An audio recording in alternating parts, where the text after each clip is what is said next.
Hello, everyone. Welcome to another episode of the podcast, Not Quite Strangers. My name is Valerie Hope, and I'm your host.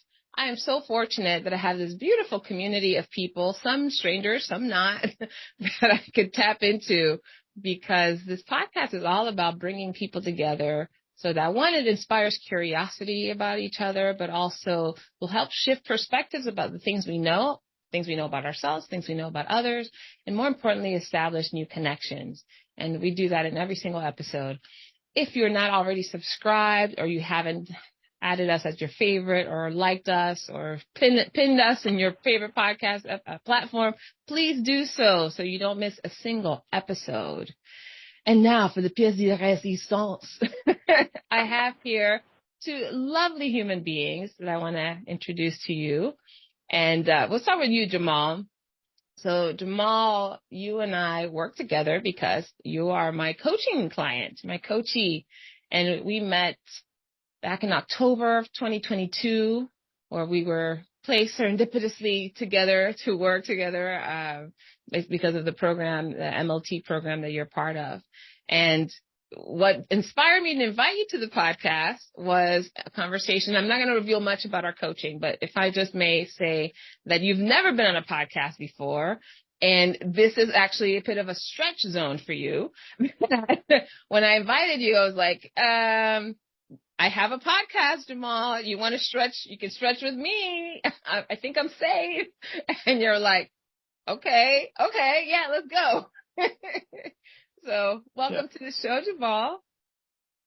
Thanks for having me. And I'll make one amendment to what you said in our introduction. Yeah. You were actually chosen. I want to give you the credit that's due. I chose you. So so thank you and I think I chose right, hence me being here. So thank you. You chose me as your coach. That's right.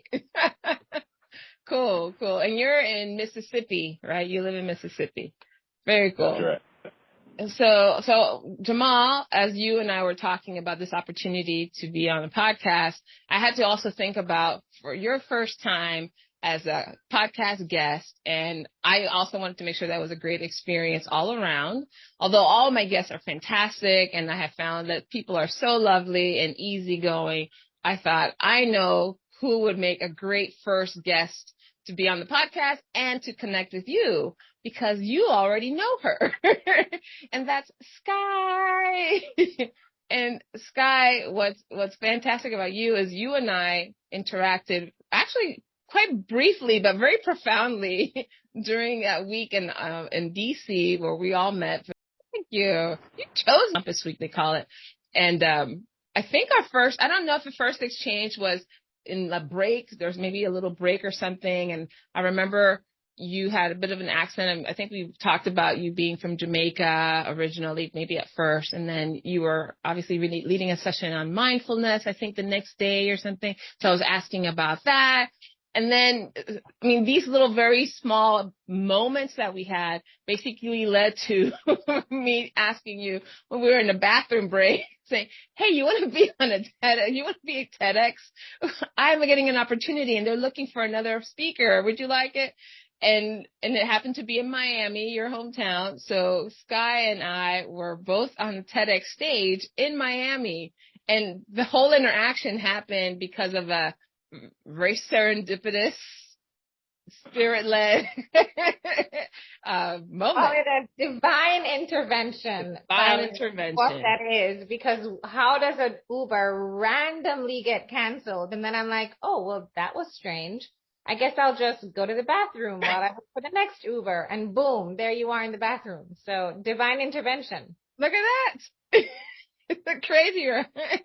And so not only that, but also I thought, it would be, I want to say easy. I'm not going to say easy because I think I don't want to diminish what the two of you do together, but I think the opportunity to bring two people together that's easy and it's already a level of comfort. Because I can see, and I've heard from many guests who have never been on podcasts before, who've done it very seldomly or were always nervous about it, that having someone that's truly a not quite stranger can make quite a bit of difference, at least going in. And Jamal, it sounds like when you saw that Skye had been paired with you, you were probably like, oh, I know this person. So How did you feel?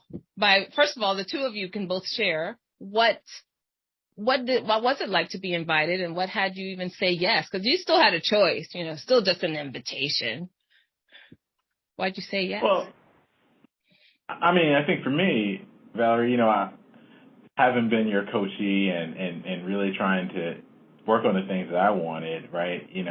This was one of those things when we talked about my brand and a lot of things that I wanted to do as far as talking and getting my voice out there. You as a great coach you are, you kind of turned the question back on me and you're like, what are the aspects that you think you could be doing? And, obviously just throwing out, well, I could be on a podcast. I could do some of this kind of stuff. And then, naturally, you set me up. Let's be clear, right? I realize it now, but it's a good setup in the sense that, next thing I know is like, oh, well, let's do this. So, obviously seeing Skye's name, I knew instantly who this was. So, and I can't forget the speech that, and the speech that she gave and what I took from it. So, I still have my Relaxed Hustle notebook that I write in even to this day. So, yes, guys. So I still impart that, and I loved your whole story that you shared on how you came to that whole mantra of Relaxed Hustle. So, Jamal, you might want to share, because the listeners don't know how the two of you already know each other. So can you just share a little bit about where you and Skye connected? Sure. So, it was back at the MLT event, so for all listeners, right, I went on this whole discovery and self-improvement tour that I wanted to improve myself professionally and think about, what are things I could be doing beyond just working hard and some of the things I was doing, but connecting with other leaders and just thinking through, what are kind of the next steps for me in my life professionally. And so that led me to MLT Self Program. At that Self Program, we had the honor of having Skye present to us. Opportunity to be on a podcast. But really talk to us about mindfulness and just what that could be for not only, we talk so much about, professionalism and executive, but it goes so deep into the personal, and how I just think of mindfulness techniques and just things that, I took from that presentation and that I thought were just going to help me just as a better human being. And I think that was, to me, really special. And, again, her whole mantra, Relaxed Hustle, that I don't know if she'll share that story, but I thought it was such a great story. It made such sense when we got to that I loved it in the sense of just, it helped put a lot of things in perspective for me, and gave me a lot of motivation coming out of that whole weekend experience. Ooh, all right, there you go. So, Jamal, 2 checks for you. One is that you said yes and you showed up. And, I know it's a stretch zone, but you remember some things that happened almost a year ago. I'm like, dang, that's great. So, wow, you get 2 snaps. 2 snaps. He's an A+ student, Valerie. He's an A+. He took good notes. Now, you just asked him that question. I know. I was not expecting. I'm like, dude, study. He did his work. So, Skye, first of all, why did you say yes? I know you've had quite a podcast guest, and I to meet, and I thought about doing it with another guest and whatever. So it turned out, again, divine intervention happens, and I just go with it. So what had you say yes this time, or be open to making it work? That part. And then, Jamal made some references to some of your philosophies and some of your teaching points. So whatever you want to share about it with us would be helpful too. Yeah. Listen, you were placed in my life for a very special reason, Valerie, and the opportunity to share the TEDx stage with you is something very special. I'll never forget that. I cherish that you took a leap of faith, not knowing much about me, but these brief interactions and just word on the street from what you might have heard. You weren't even in the session yourself. Mm-hmm.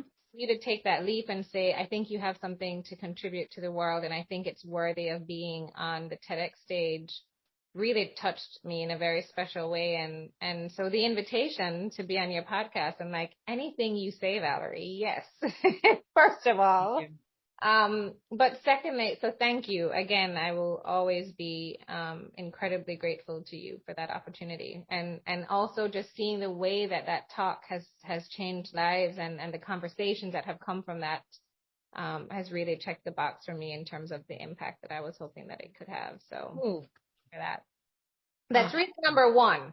Yeah. Reason number two is I love me a great conversation. And I think the concept of this podcast, bringing strangers together, well, we're not quite strangers, Jamal, but to a great extent we are. Like, I know you tangentially, but not really. Fantastic. And I have found that I think coming into these kinds of conversations with just pure curiosity and a willingness to be surprised by the questions that we get asked, but also by what other people will share is just a really cool adventure. And I will say yes to a great conversation any day.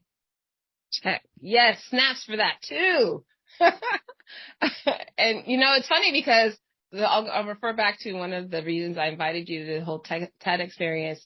I want to say, I don't know if it was you, Jamal, specifically, but I was not a part of Skye's presentation to the MLT cohort because our Berkeley executive coaching team, we had the day off or something. So we were completely off property during that time. But that evening when we went back and we had a reception that night and everybody was present, I think, Skye, you weren't there. Were you no, you weren't at the reception.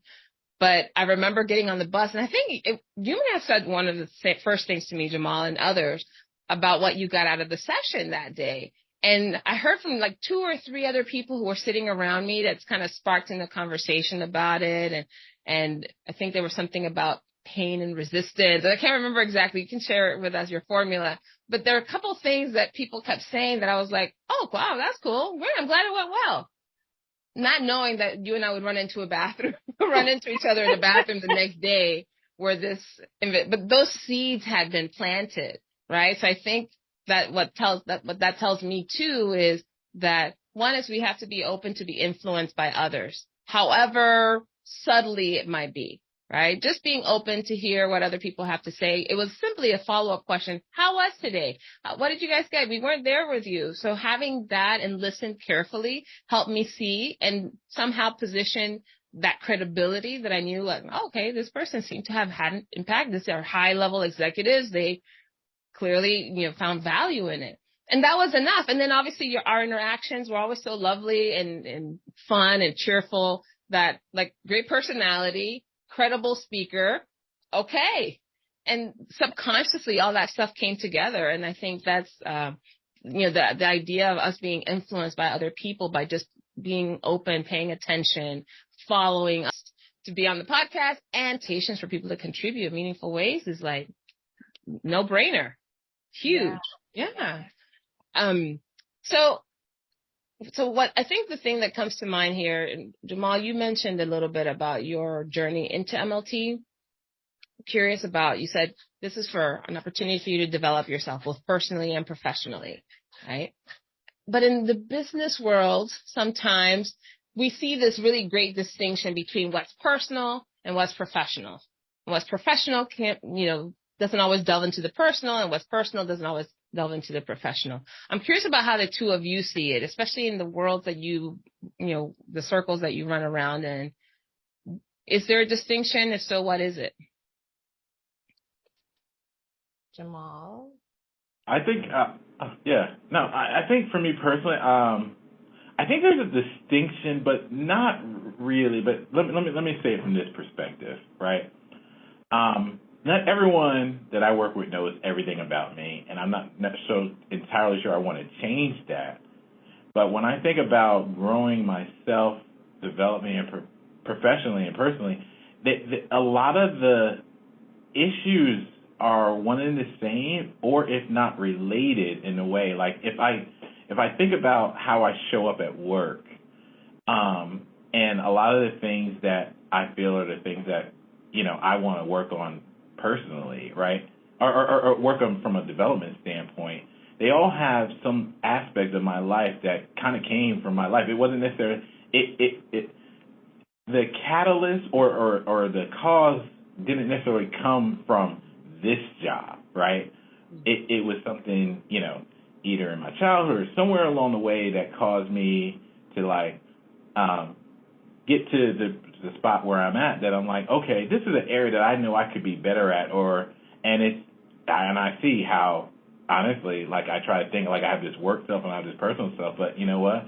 When I look at it and I step back in the situation, I show up this same way even with my wife, with my kids, like with work. It's just I play a different role at work, you know, having to lead people and manage people, where am I, you know, but versus at home, but the issue is still one and the same to me. So I think from that perspective, when I looked at like growing professionally and growing development, like the chasms weren't that far apart when I really got down to the root issue of what the things I wanted to work on.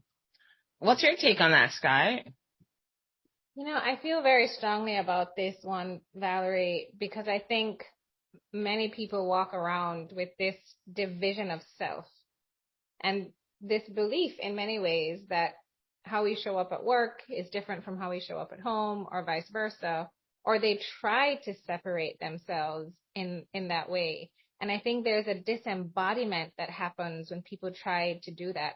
I remember at the beginning of COVID, a client of mine, he said it struck him because he would every day commute to work and then every day commute home. What's fantastic about you is you are working from home. And his 6-year-old daughter came up to him one day and said, "Daddy, is that you?" And he said, "What do you mean?" And she says, "Well, it looks like you, but I'm not sure that it's you." And of course, I mean, she was 4 or 5 or 6. I don't remember the exact age. But what he took from that interaction was this sentiment that his daughter didn't recognize him in his work mode. He became a different person. And it just highlighted for him these extreme versions of himself. And recognition that, you know, on his commute to and from work is when he sort of takes off the mask. More than someone else. And it's this exploration of, well, you know, yeah, there's a benefit to that. What's at cost? And how much energy is that taking for you to now become and transform into this mask of a person that you feel you're having to be? And what aspects of yourself are you leaving behind when you show up in this version versus that version? And so, you know, I have this very strong perspective that we are one person and that we will navigate the world with so much more ease when we can show up in our full authenticity, and that we can give ourselves permission to be who we truly are and to be truly human, regardless if that is a professional or a personal context. And I do believe that after the pandemic, I think the lines are a little bit more blurred. The personal and professional realms are somewhat more blurred. And I think that people are also, employees especially, are also demanding a more human-centered leader in who they're looking for to show up. They want to know that you're human. They don't want to see the masked version of you. So I think it's an invitation for each of us to show up more fully human. It's resonating with me, Jamal, that you're saying, you know, the things that I need to work on are not a personal or a professional thing. It's a me thing, you know, and it's an aspect of your personal leadership that you're working to improve, and the manifestation of that will have impact in both the personal or professional or whatever domains you might be showing up in. And who you are ultimately is how you lead. No, it's so funny because I think, Jamal, what you were saying about the catalyst for your development, right? That comes from within for all of us at any point in time. But what we see is reflected outside, right? We see the impact, we see the evaluations that we're given, we see the relationship we have with people, the ability to influence or not, how well, you know, people respond to our message and they're taking it in, or how much resistance there is. Like all of that is a manifestation of all the inner stuff that we have, right? Or the way in which we approach things and the way we think about things. So I think that's one piece that is always going to come from within. And so therefore the things that need to be dealt with are within, right? And then I think the other piece, Skye, with you were saying how for us, this energy that we have to take when we're not in alignment, how we have to be Clark Kent over here and Superman over there, right?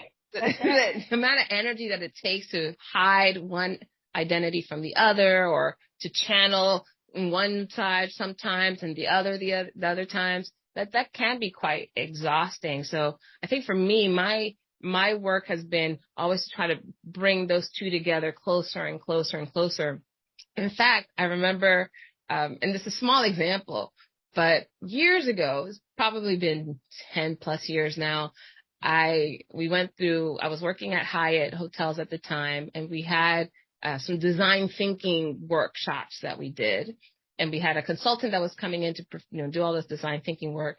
And she just had this really the sense about her and the way she spoke and how she facilitated. And I remember asking her, hey, you know what? I have to craft emails all the time for work and for people to be engaged in the things that I send out. I want them to open my emails. I want them to be responsive. Like, how do I design my communications so that it's more compelling? So it's not just another very long email from someone saying, you got to focus on your development, leaders, right? And so she helped me hone my voice. And what I realized was there was a distinction between how I spoke when I was in my corporate speak style versus how I spoke if I was with the person individually. And once I saw that difference in how in my professional corporate speak, I was using a lot of jargon or perhaps a lot of words that were distant. I said, I can't even think of an example right now, but it didn't show my humor. It didn't show my care for people, right? My connection with folks. And so I started to bring those together. And the one place I started to do it consistently was, how people do like out of office messages? Yes. And they usually say, I will be out of the office until blah, blah, blah, blah, blah. No, right? No, For immediate response, please reach out to my assistant. Blah, blah, blah, blah. So I was like, nope, we're not doing that anymore. So I started being playful with my out of office messages. Yes. So most recently, for example, in the U.S., we celebrated Independence Day on July 4th. And so I took that whole week off, and my out of office message was something to the effect of, we know who Independence Day is really here to honor. And it had like a little gif of Will Smith in the movie Independence Day. Like, we're able to celebrate our independence because we were, saved from the aliens by Will Smith. That's what this is about. Something like that. And then I wrote, I'm taking my Independence Day to free myself from reading your emails, whatever. So what are you going to get independence? What are you taking your independence from? Or there's something playful about it. And again, focus on developing people if they wanted to explore that for themselves. But that's where I started to find like the fun in my work, where I was able to bring these two, the personalities together. Like, I know I want to get things done. I want it to be productive, but I want to be engaging. I want to be humorous, and I want to be caring about folks, right? So what is your response to that, or what's your way of bringing your personalities into full expression? Skye, you want to go first? Yeah. Did you want to go first, Jamal? You look like you were ready. Oh, I was going to say, I wanted to respond on the out of office thing. Man, that's bold. I sat there and listened to that and clearly laughing. And I'm like, thinking of who's going to come after me if I write something like that. Come after you? Why do you say that?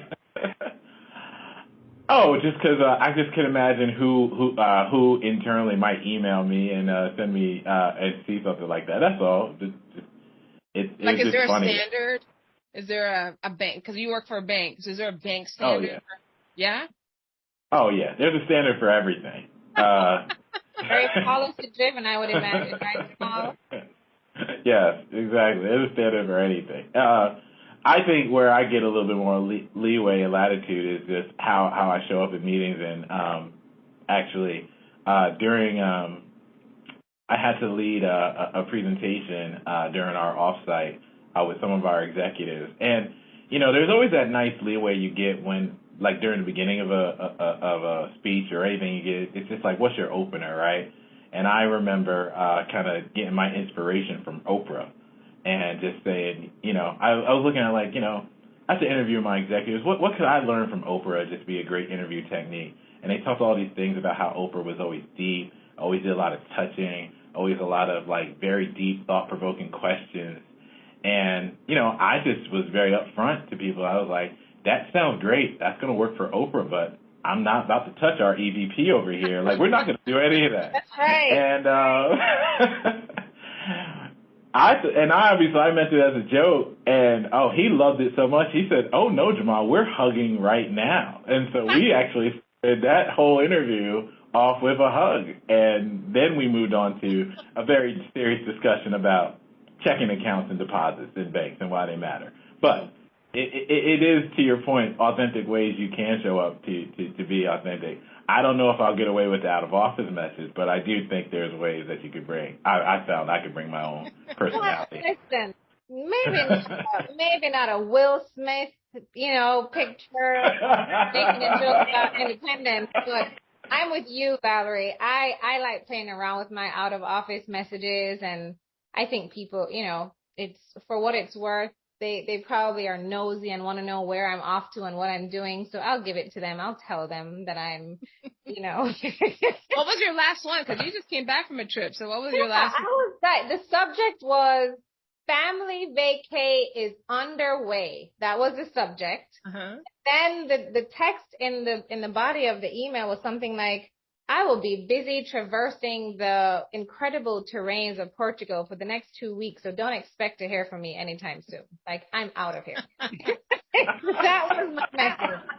And it's been a conversation starter. I met with a client today. She's like, hey, how was Portugal? Where did you go? What did you see? Because now she knows that I was traversing the beautiful terrains of Portugal. This is great. So if nothing else, our listeners and viewers could say, I need to be more playful with my intros and my outgoing message, right? Yes. I actually think my next frontier is going to be my text messaging, because sometimes when if you're on another call and someone's trying to call in, and you can either decline the call or you can send a message to them right away. Yes. Right now, all of mine are like really formal, like, I'm on another call, we'll call you back, or something like that, right? These little edit those? Yeah, you can edit them. Yeah, but you have to edit it in the moment. Can you pre-load them? I think so. So I have to check it out on I have an Android, but I know I've played around with them a little bit, but I think I'm gonna try to make them a little bit more, put a little sass in it, like, I want to talk to you, don't hang up, or something. But I think there's something I can use that will bring some life to that too. That reminds me back. That just reminds me. Oh no, go ahead, Skye. No, I said one of my messages would be like, if you don't hear back from me in 90 days, send search and rescue. That's a good one. I was going to say, that just reminds me back in college, oh man, when people used to have those funny voicemails where, you call them and it would just be like, it would be like, hello.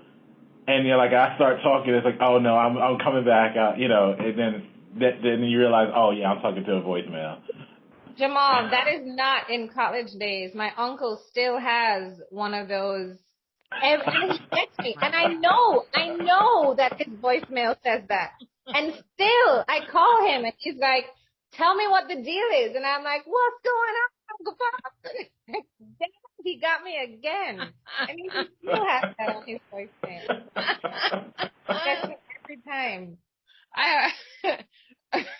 I'm laughing because it just reminded me when I was in college, I was that person, but it wasn't to prank people. I think in me there was like a repressed radio host always, because I used to play music in the background. Like I was like into the New Kids on the Block. That was like my group from high school, all through high school. I was all into it to like my freshman year in college. And, I was from back in the day where you had to record a message in a cassette, right? It was for voicemail. That was how far back it goes. And I would play like, in the background. And then like, hi, you've just called the New Kids Hotline, the fan club, blah, blah, blah. This is Valerie. If you want Jordan, Donnie, Joe, or Donnie to get back to you, leave a message at the tone. You're the right stuff or something.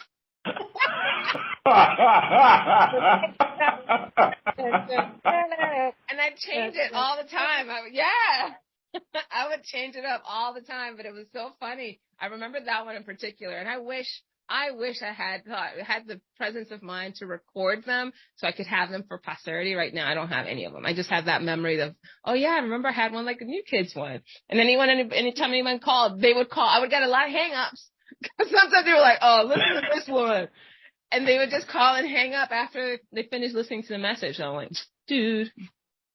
Anywho, I moving away from the out of office messages. One thing that I thought would be interesting, because the two of you come from also pretty, I don't want to say diametrically opposed spaces, but Jamal, you've already hinted there's a lot of structure and a lot of expectation in the environment, right? In the corporate banking environment. Skye, you haven't quite told us what you do, but Jamal alluded to some of this stuff because of the workshop he had with you. Tell us a little bit about your world. What is it that you do that this relaxed hustle seemed to be so meaningful for Jamal and others? So I did come from a very structured, corporate, high-performing environment. I was in consulting for over a decade and worked for a company that really prided themselves on high performance. And so put a perfectionist in this high-performing environment, boom, perfect storm. And I really had a difficult time finding that sense of ease. And I just thought, man, there has to be another way. Like this just, I was climbing the corporate ladder. I was doing exceptionally well in any measure of corporate success, right? And on the track to become partner at the firm. And there was this sense of like, by any external measure, I have it made. You can check every box of what society might determine is successful. And yet I had this feeling of unfulfillment and also this feeling of this cannot continue. Like, this is not sustainable. The pace and the rigor and, I was really struggling with maintaining and sustaining this level of really just unimaginable levels of high performance and being stretched in so many directions. And so in my search for an alternative, I found mindfulness as a practice. And throughout the journey, I've come to now be at a place where I'm not going to over rotate on the mindfulness piece and say that our entire focus as human beings, as professionals, should be on our self-care and our well-being. I do think that's important.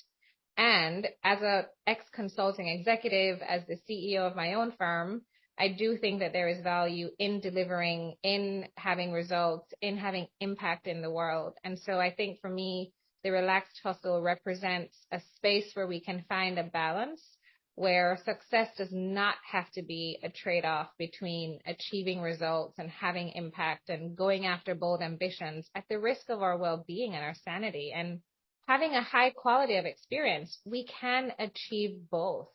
And there's a process for how we can do that. And it's something that I just feel could become, my hope is that it becomes the new pathway to what success means, is navigating life as leaders, as professionals, as executives with the relaxed hustle. Like, can we make that the new standard of success? That's my hope. That's my mission. That's the work that I do in the world. Lovely. So, okay, let's double click on that though.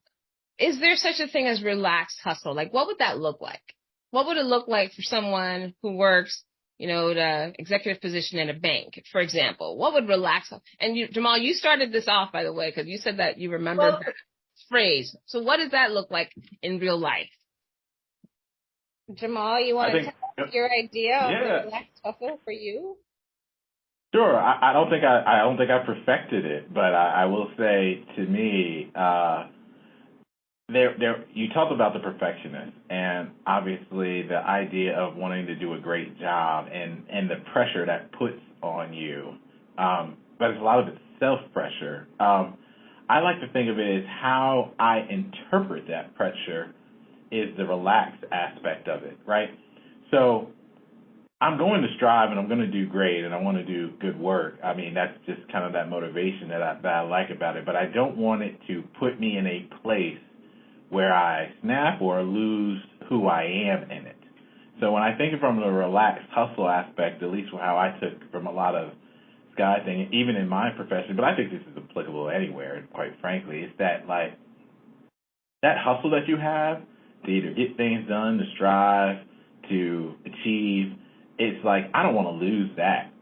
Like, that to me is what makes me great. But I don't want it to change my demeanor. I don't want it to overwhelm me. I don't want it to put so much pressure on myself to achieve that it's taking me to places that I don't recognize who I am, or have me treat people the way I don't want them to be, the way that I don't want to be treated myself.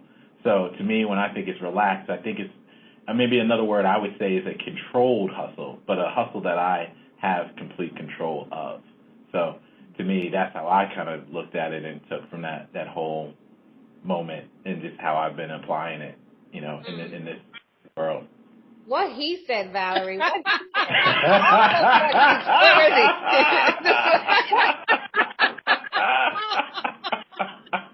Yes. I want to add. That's it right there. I want to add to that, because I think you're talking about, how you interpret the pressure. That really struck me. And one of the things, and I talk about this in my TEDx talk, which, by the way, Skye, we'll make sure that we put both our talks in the show notes so that people can refer back to them. But it's this idea of coming alive. Like, in my signature, you both have seen it, and I refer to this in the talk too, that quote from Howard Thurman where it says, "Don't ask what the world needs. Ask what makes you come alive and go do it." Because what the world needs are more people who have come alive.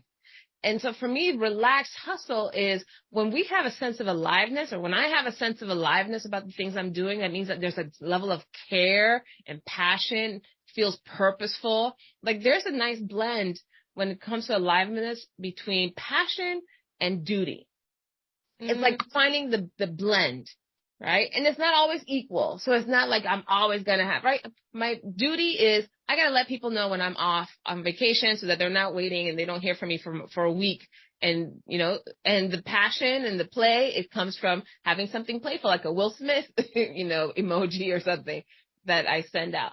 So I have to mindfully find a way to blend both. And that for me is the relaxed hustle. I'm still committed to producing an outcome and the impact, like you were saying, Skye, but I can do so in a way that is easy.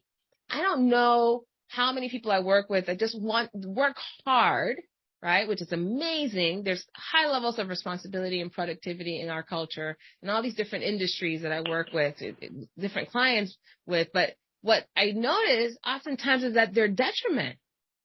Yeah. That how many people are working really hard but not having hardly any fun doing it, or they're doing so at the expense of their health, or doing so at the expense of your relationships with people, or doing so at the expense of the quality of work because you're trying to burn the candle at both ends and be everything to everyone and do it all perfectly. And it's so prevalent in this culture. That's really what I've been finding ways to support my clients and helping them come alive. So I'm curious about, how does one implement a relaxed hustle when our external measures of success is, we will talk more. We will say something like, "Oh, I hardly got any sleep last night, and here I am just plugging away," right? Or I heard from someone saying that I haven't had lunch during work days for 5 years because I never have time. I'm in meetings all day long. Or, I have X amount of days banked for vacation. Like this, we have this badge of honor around just the hustle, where relaxation sometimes feels like no, we don't want to hear that. So how do we get through that? I think we're a society that in many ways is operating in extremes. And so is the industrial age that has in many ways perpetuated the value of productivity, right? Where every, thing, every widget that was produced equated to some value. So productivity was incredibly important. And we've carried a lot of that mentality and mindset into the way that we are working today. We live in a capitalistic country, for those of us who are in the US. And so what's happened is each of us has now internalized this conditioning that our value is measured by our productivity. And so if I'm not doing, if I'm not producing, if I'm not churning out results, I'm not being productive. And so there is a perception that comes with that. If you're relaxing, if you're being still to meditate, for example, if you're taking vacation, if you're not working on weekends, if you're not pulling all-nighters, these are the reasons why we wear busyness as a badge of honor, because we have now cherished productivity and busyness because it somehow means that we are important and worthy and of value, right?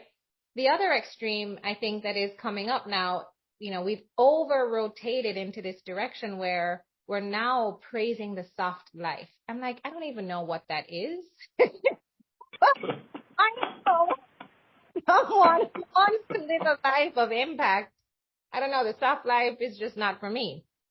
And I think there's different dogmas or ideas of what that means and what that looks like. But there's droves of people who are quitting their jobs and traveling the world and hashtag soft life and really celebrating this opposite extreme. And so my thing is, well, how do we find the happy medium?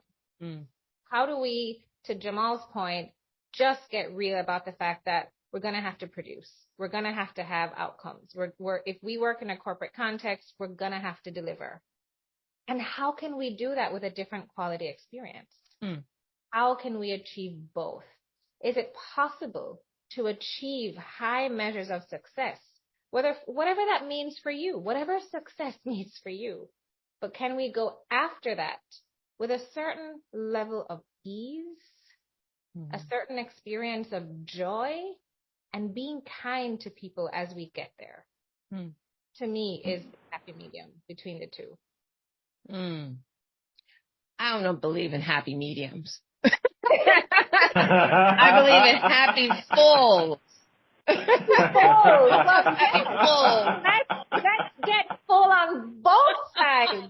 There's no soft life, hard rock life. Let's fill the relaxed tank. Let's fill them both. Yes. I will say this, Skye. I don't know what the soft life is, but I know I don't want to live a hard one. So a hard knock life for you. But there's like this benefit now, not benefit, but this focus on not just soft life, but self-care. There's all these things too, which my sense is that there's no such thing as balance. Yeah, I said it. There's no such thing as balance. That's why I don't think happy mediums are really the thing. My sense is that it's about being in balance. Yes. We don't find the balance out here. We don't find the balance with doing this at an equal measure, doing that. The balance is actually always coming from within. Like you were saying, the catalyst is within, Jamal. So for you is like, all right, I'm feeling out of balance. And Skye, you said the same thing. I'm working in this industry and I'm feeling out of balance. I don't feel good. So the doing doesn't create the balance. It's the being that brings the balance. So we have to figure out, like, how is it that I can do all the things that I feel are important to do and still feel good, right? And feel like I'm moving forward, that I'm doing so in a balanced way, not because they're equal measure. That's kind of my sense. It doesn't mean that I don't measure relaxed hustle in how many hours a day are you working versus how many hours a day are you. That's not the way that I measure the relaxed hustle. It's what is the quality of experience that you're having while you're working. Right? So I can be working 14-hour days because I'm a generator. I have the energy to do that. And I love the work that I do. And I'm energized at the end of the day. I'm having a high quality experience as I work those 12 or 14 hours. Now, I may not work 12 or 14 hour days every single day, but it's to say to your point, Valerie, that the balance should not be measured in some quantitative measure, but in the quality of experience that we're having as we do that. Mm. So to me, what that, you asked the question of, okay, so how do we do that? How do we get there? I think it's cultivating a set of personal practices that can set the conditions for that quality experience. And so with clients, I talk a lot about what is your leadership hygiene? What are you doing every single day to set yourself up for a certain quality of experience in how you're going to show up, in how you're going to experience the interactions that you're going to have, and in how the people that you're going to be interacting with will experience you. What is it going to be like to be on the other side of you? And that's something that we have to start the day with, that intention for how we're going to show up. And by the end of the day, how do I want to feel? Yeah. I start the day with that intention, starting with the end in mind. So, okay, Jamal, I got to ask you this because you lead people, right? You have people that are directly reporting to you. I'm curious if you were having this conversation with them about being in balance, about them having the quality of life, right? This relaxed hustle. Like, what would you tell your team about relaxed hustle? I think it's to deal with everything in stride. I think really what relaxed hustle, and I think being in balance and all the things we're talking about, what I tell my team is it really gets back to being able to have your priorities straight, right? Priorities is the key to all of this, I think, in my, at least how I feel to be in balance, is that, I think what drove me to get into self is that I felt in my spirit that something was wrong with my priorities and that there was something lacking and that, there was this area that I had not prioritized or I had lost priorities or didn't really know what to do with it. And that it had a place that I had misprioritized or got lost in, being from parenthood to work to whatever, all the different roles that I have to show up in my life. And so I think that applies into, the change in directions that happen in corporate culture, the pressure on deadlines that you have to meet. And I think it's also, quite frankly, I do push this on my team sometimes that I don't sometimes know how busy you are until you kind of give me like the whoa. Wait a second, wait. Like the whoa or like the whoa? Yeah. like more the whoa, right? Like, just because, I think the most powerful thing that we can control is how we react to catalysts that happen to us in the world, right? So just because this, the opportunity to bring two people together came down, we're smart people. If you tell me like, well, it's this or this, right? You just tell me which one you want, right? I can react to that. And sometimes when people get in that space where they're no longer relaxed with their hustle, is because they haven't been able to prioritize or they haven't been able to self-identify that, just because I got this request doesn't necessarily mean I need to say yes. And it's because of X, Y, Z reasons. Obviously, I can't always say no when it depends on who that request from. But if I can explain, like, oh, you know what, I know you need that, but is it okay if I get it to you by X date? Yeah. And see how that. That's the part for me. That's the part for me, Jamal. We got to check ourselves before we wreck ourselves. Right? Absolutely. What is it about a person's psyche that convinces them that I got to stay up until 3 a.m. tonight to get this to this person when they haven't even considered, maybe I should just ask if tomorrow is fine. Mm-hmm. So a lot of yes, I'm not disputing that the workload is intense, right? Like that's just in every single organization, that is fact. And for every employee, that is fact for the most part, right? So I'm not disputing that. And at the same time, I think a lot of the struggle that people are having, a lot of the pain and anguish that they're experiencing with, feeling burnt out and feeling overwhelmed, a lot of it is self-imposed. That part. So what does it mean for us to reclaim our agency? To be at choice, to see that we are at choice. And then the courage to actually exercise that choice. That takes courage to do that.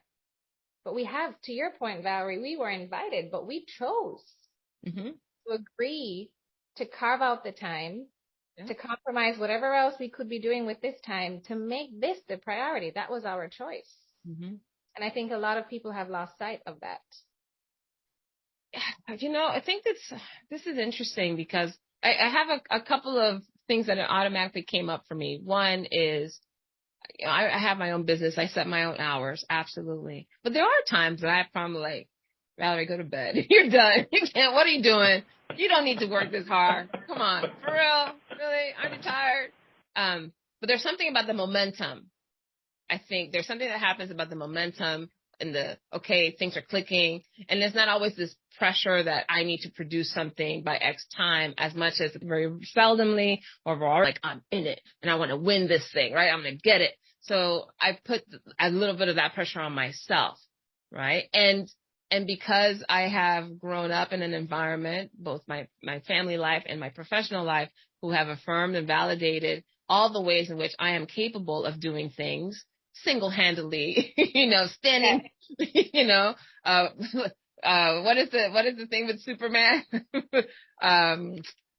Like a speeding train, single-handedly, like you name faster than a speeding bullet. Faster than a speeding bullet. Yes. So there's also part of me that knows that I have that ability. What I've had to learn to do more and more. And part of it comes with the wisdom of age. Part of it comes from now I'm the master of my own domain, so to speak, so I can decide things for myself more readily. It's been saying that, I know I can, but do I have to?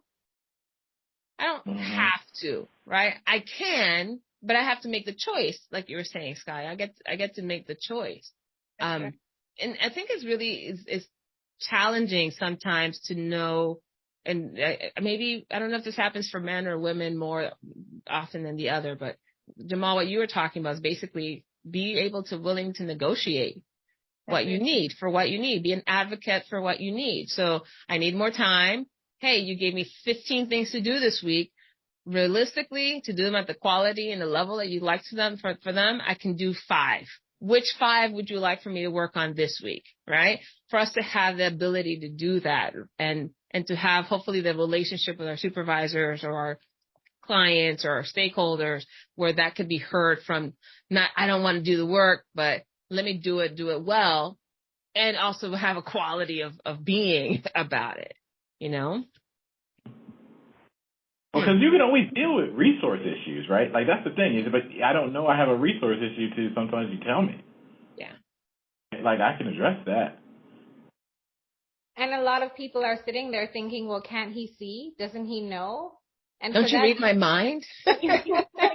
And that is, where agency comes to play, to be a self-advocate and to have the courage to do that. I think it's important for people to let their voices be heard and to bring solutions to the table. Like, let's not just get into a venting match and bring all the problems without on what the solution could be. Good.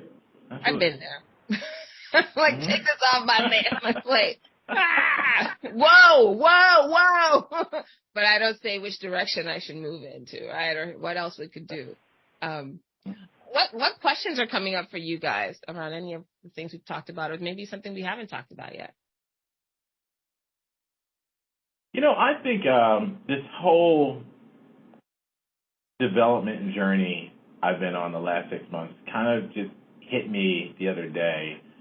Particularly as we're kind of winding it down, that so many of these things I always thought about as a destination, and now I realize this whole thing on development is more like it's a journey. And I kept trying to think of it like self as like, oh, when am I going to arrive? And I realized that the arrival is realizing that this is a life journey that I'm going to go through every day, both professionally and personally. And I think for me, though, on that I would love to have, two people who I know really do really well, but just like in that whole aspect of a journey, like how do you're going to go through episodes where you just experience high levels of motivation, Valerie, when you're talking about like I'm in that mode, and then there's low levels of motivation. So I guess how do you kind of recover when you're in those low motivation type episodes? Like what brings you back? All right, Skye. Such a great question.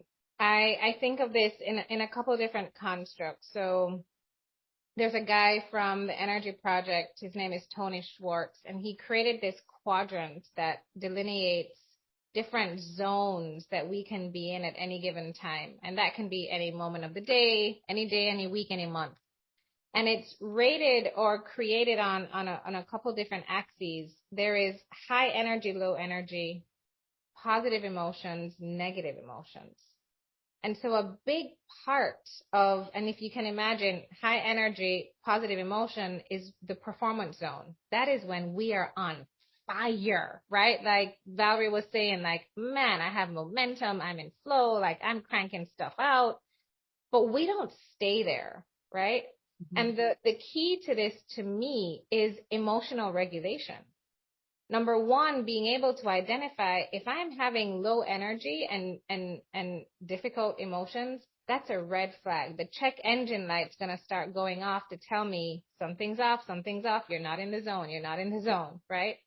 And then key to this, when we think about our personal mastery, is having the tools, the practices. This is why leadership hygiene is so important to me, is knowing ourselves enough to know what replenishes us, what restores us, and helps us get back into that performance zone. And so that is something different for many people, and maybe different times it's different things. But if you're an introvert, then going out for drinks with a friend might not be the thing that you need to be spending your energy on. For me, it's going to the beach, sitting by water, and just like taking in nature. I think each of us should build what I call like systems of refuge that is a surefire way of restoring ourselves and replenishing our energy. And we can plug into source, so to speak, and get that extra boost that we need to get back on track. But key to that, central to that, is the emotional regulation, I think. I think this is brilliant. And actually, you mentioned Tony Schwartz, Skye, and I have a book that all I do is actually show my clients this book, and it says everything. So it's it's an old book called The Power of Full Engagement. Have you heard of it? Here we go. So this, and not just the book. So it's Tony Schwartz and Jim Lohr, but the subtitle that kind of gets Managing Energy, Not Time, is the key to high performance and personal renewal. And that's usually all I say is like, here's a philosophy you might want to, take a look at. And so everything that you said, I'm 100% with, really understanding, first of all, our emotions, but not just understanding them, but honoring them. We sometimes have been conditioned to like push it away, stuff them down, eat them away, sleep them away, drink them away, go do something, right? We have all sorts of ways to cope so we don't feel as deeply or as much. But that check engine light, like you're saying, is so key.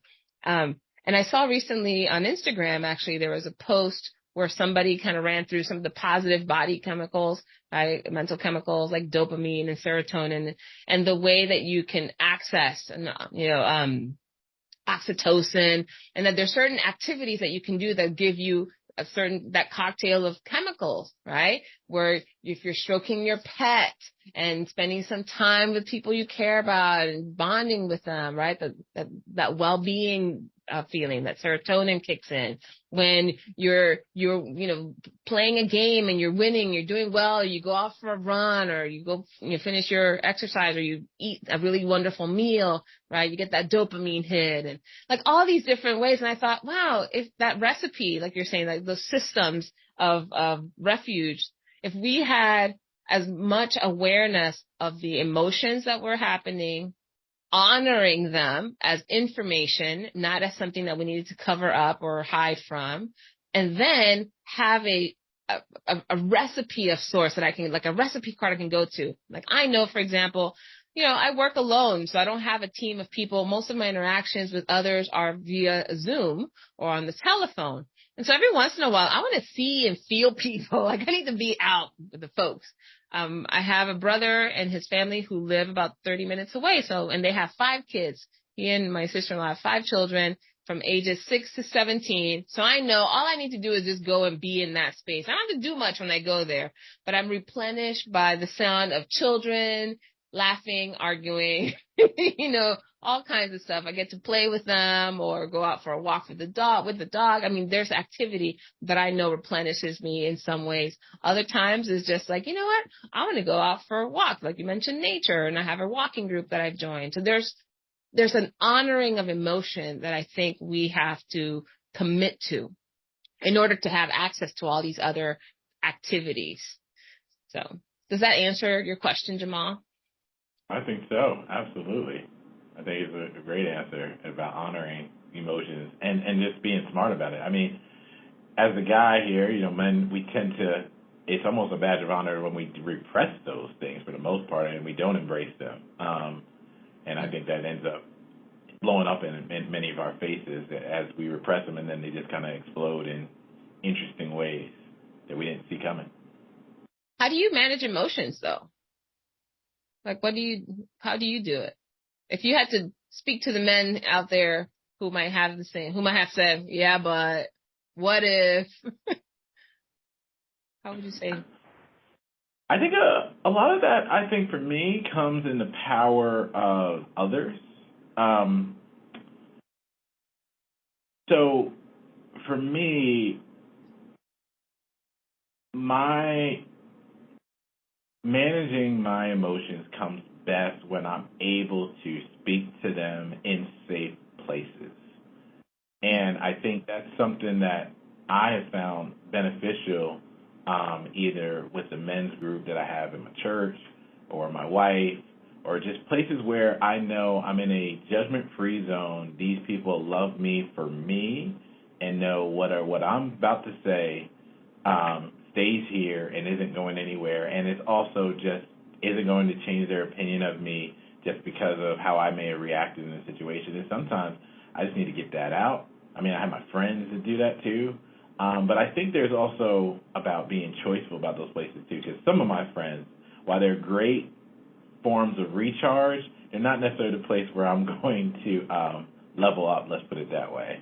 And but they are great for who they are, and I love them for who they are. But I just think it's that you just got to have those places and be choiceful. I think of your mentors, your advice, my brand, and a lot of things that surround yourself. Like I want to make sure that I have people in my life that I admire and are in places that I don't see myself yet. And having those people and be able to speak to those people are the things that I found the best.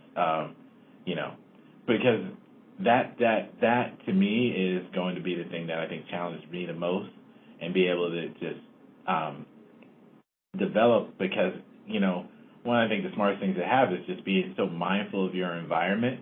Just being mindful of your environment just naturally helps you keep you in where you want to be when you're choiceful on who you let into your life, and beyond, and quite honestly, be choiceful on not being choiceful, but just let God do what He has to do to work in your life. And when He puts people in your life, recognize that He put those people in your life, and then don't push them away.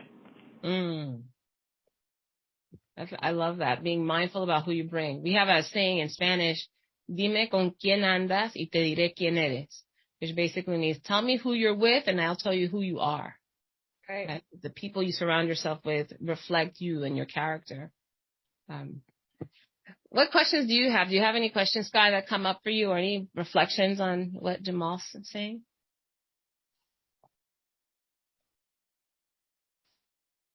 I'm reflecting on this distinction that you made, Jamal, between your developmental journey and this recognition that it's not a destination that you somehow arrive at, but that it's a journey. And I'm curious to understand more what you see as the distinction of those two things. Sure. So, last time I interacted with MLT, it was MBA prep. We're at a defined, goal, destination of business school. And that was it. So now I feel like now I'm in this self program and doing this thing on professional development where I realize that the skills and the things that I want to pursue now are not things that have this finite, I've made it, right? And it's going to be and bringing this even bigger than just self. Let's just talk about personal things and just some of those personal issues that I know I really want to work on that have kind of been nagging me for years. I mean, you could even equate this to losing weight, right? It's that even if you've lost weight, it doesn't necessarily mean that you need to go back to the habits that got you to where you were. You wanted to lose weight. So again, it's this everyday fight that I'm building this. What I feel like I'm building the skills to have kind of this warfare every day. And that really what it is not that I arrived or that I've gotten here, is that actually what I've done is I built a skill set and better habits that will allow me to navigate and reach the goals that I want to reach. So. That's it. That to me is the destination. Yeah. It's not about the outcome. To me, it's about, have you cultivated the skills or the practices that can support the behavior change or set the conditions for what you're after. And the journey is continuing those practices and then refining those practices, because, we can say that the nature of the world and life today is different from what it was even 3 months ago or even in January. So as fast as the conditions of life are changing, I think so too should our practices. But whether it's losing weight or, something that you're working on in your personal leadership, I think the same applies. And so I'm really appreciating your point of view on that. I'm appreciating both of you. It reminds me of a metaphor a friend of mine used recently, where she says sometimes we get so preoccupied with showing everybody the icing on the cake, right? This fancy icing, decorative, all the bling, right? But we sometimes build that icing on top of cardboard, kind of like you see in, in shops, windows where they're selling fancy wedding cakes and that sort of thing. They're not real cakes. They wouldn't last very long if they were, right?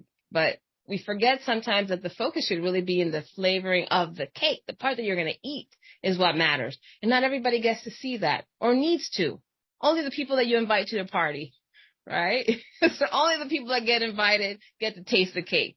People can see it as it's coming out of the store. They can see it on the countertop. They can see it on the table. But unless they've been invited to the party, they're not going to partake. And our job should be to make sure that cake is infused with as much love and care and delicious, right, flavor that's going to be fulfilling.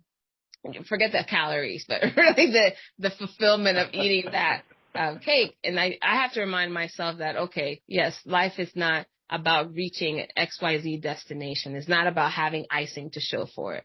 It's always infusing my cake. Naturally, as I can, so that every bite is a good bite. And if it's off, I need to do something to adjust the recipe, right? But I get to choose what that is. So, we could obviously talk forever. This has been such a rich and fulfilling conversation. I think we just had cake. I feel like we just had cake right now. So. We just had an incredibly flavorful cake. Yes. Flavorful cake. Cheers to that.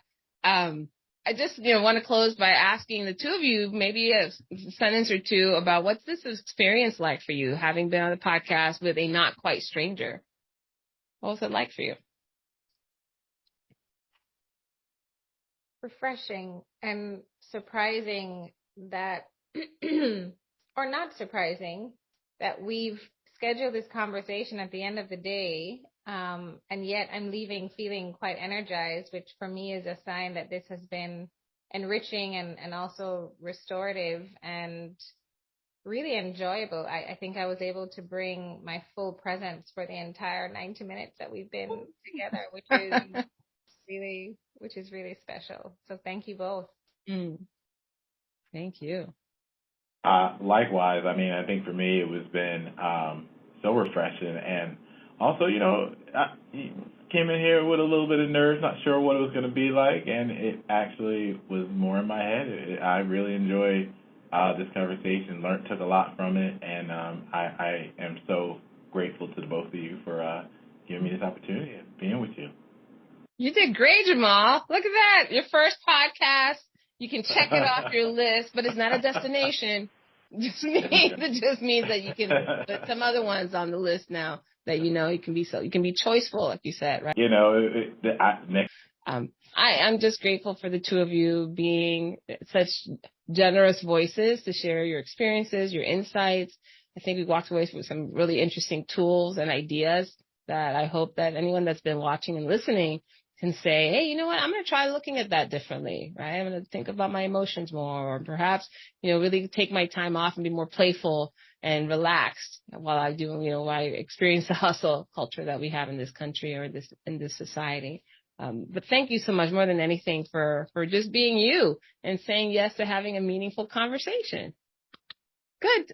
Having us, Valerie. High five, Absolutely. Jamal. Woo! High five.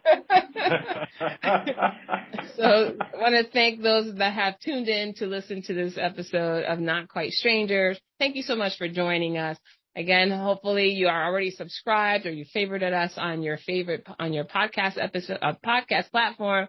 And make sure that you follow along, and we'll make sure that we put some notes so that you have access to the TEDx talks that we referred to, any books or resources that Jamal or Skye, the two of you have, and you'd like for us to share with the guests. I'll ask you for those so we can put links in the chat in the episode notes, so that way people can access them easily. But thank you, everybody, for tuning in to this episode. Have a wonderful rest of the day. You've been listening to the podcast Not Quite Strangers. Be sure to subscribe or follow on your favorite video or podcast platform. And for more information and content, go to notquitestrangers.com. See you next time!